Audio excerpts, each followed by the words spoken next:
La leyenda dice que este 1 de octubre al mediodía sale el famoso justamente cada de octubre con un señor raído, así con un sombrero que nosotros conocemos, sombrero capiiga y por allí.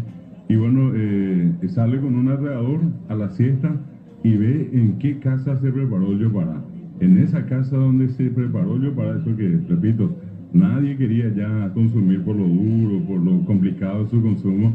Entonces, allí era un año de bonanza por tener preparada la comida. Y con eso era una especie de signo de nunca jamás despreciar el alimento. Todo lo que hay, de allí inclusive, a ustedes mismos, ¿cuántas veces se les habrá dicho que nunca jamás tires el resto del pan o lo que sea guardar o darle a alguien en todo caso, pero nunca tires la comida, ¿verdad?